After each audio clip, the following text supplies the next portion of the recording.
Pourquoi tu cogites? Est-ce que tu t'es déjà demandé en fait qu'est-ce qui te fait cogiter? Alors la plupart des gens ils vont dire parce que je suis stressée. Oui, mais ça explique pas en fait le phénomène de cogitation. Il y a des gens qui stressent et qui ne cogitent pas. Et c'est quoi la différence? C'est que ceux qui ne cogitent pas passent à l'action.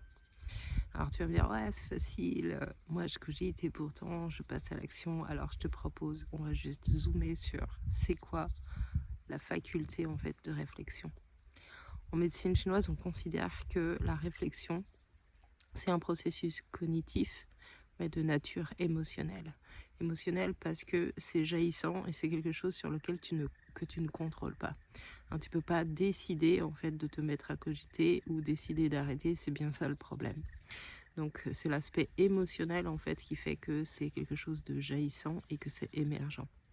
Donc la réflexion en médecine chinoise, c'est donc un processus cognitif mais de nature émotionnelle qui te propose en fait de faire une synthèse de la situation intérieure et de la situation extérieure. Donc tu as besoin en fait pour faire une bonne réflexion de comprendre qu'est-ce qui se passe dans ton environnement autour de toi et qu'est-ce qui se passe à l'intérieur de toi et de revenir en fait sur qu'est-ce que toi tu as besoin.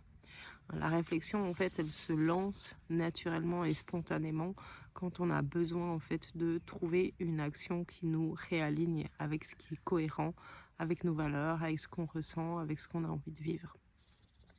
Ça ne veut pas dire que toutes les réflexions aboutissent forcément à un passage à l'action, mais elles aboutissent normalement à une posture, à quelque chose qui te permet de clarifier. Si tu veux réfléchir, c'est vraiment le moment où en fait tu fais une synthèse, une analyse, une transmutation, si tu veux, de tout ce qui se passe à l'extérieur de toi et à l'intérieur de toi pour trouver en fait l'orientation du passage à l'action. Et du coup, c'est là que c'est hyper chaud. Parce que si ta volonté de passage à l'action, c'est d'arrêter de cogiter, ben en fait, tu vas tourner en rond. Parce qu'en fait, tu comprends pas que cette cogitation, elle est là parce que tu es dans une situation qui te désaligne. Ça veut dire quoi? Ça veut dire que entre ce que tu vis à l'intérieur et ce que tu vis à l'extérieur, il y a quelque chose qui manque de cohérence et qui ne suit pas forcément le fil de tes valeurs, de tes envies, de tes besoins, de tes désirs, etc. Donc tu as besoin en fait de revenir à des objectifs et à une vision beaucoup plus profonde pour pouvoir sortir de la cogitation. Donc de façon assez banale, moins tu fais des choses qui vont dans le sens de ce que tu veux, plus tu augmentes tes chances de cogiter. Et du coup, c'est valable pour ne pas faire face à ses peurs et qui entraîne en fait une cogitation qui est liée à de l'anxiété, voire à de l'angoisse. C'est valable pour toutes les fois où tu poses pas tes limites parce que tu retiens ta colère, parce que tu penses que c'est pas une bonne idée. Et donc là, tu vas commencer à nourrir en fait du ressassement. Alors, ressasser, c'est quand tu reviens sur une situation donnée, par opposition à la cogitation où il y a un flux mental qui est possiblement différent. Quand tu ressasses, c'est que tu reviens en fait sur des choses du passé où tu as besoin en fait de rectifier le tir, de poser tes limites ou d'exprimer ton désaccord ou de dire en fait que tu as été touché, etc. Bref, il y a quelque chose à faire pour te remettre en cohérence et dans ton alignement à toi, hein, et pas l'alignement des autres. Ça, c'est aussi un gros truc.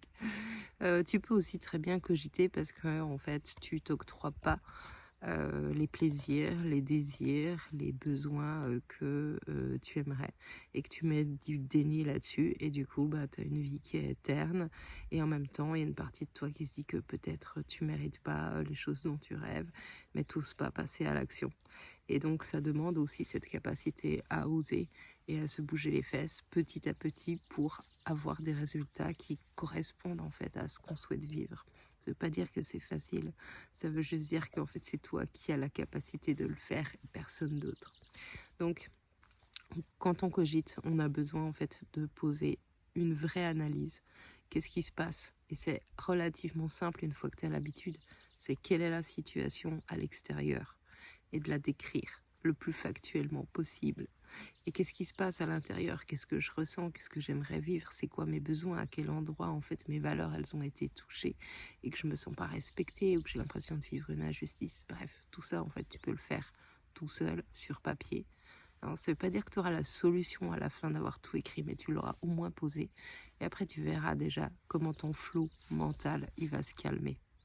Et après, tu cherches les options, en fait, de qu'est-ce qui va me permettre de me sentir en cohérence avec la situation. Des fois, il y a des situations de merde où il n'y a pas de bonne solution, mais il y en a des moins pires. À ce moment-là, ça vaut la peine de les étudier. Quand tu n'es pas dans une situation réellement merdique, bah, tu peux aussi choisir tout simplement la meilleure solution pour toi et voir en fait comment tu peux passer à l'action, comment tu peux oser, comment tu peux te repositionner, comment tu peux corriger les choses. Donc voilà, la cogitation, c'est quelque chose en fait qui se met en place sur un espèce d'entraînement de remise en question. Il y a souvent un fond de doute. Hein, les personnes qui cogitent sont des personnes qui ont une grande capacité de se remettre en question, mais elles ne se font pas confiance sur la capacité à agir et à choisir à partir d'elles-mêmes.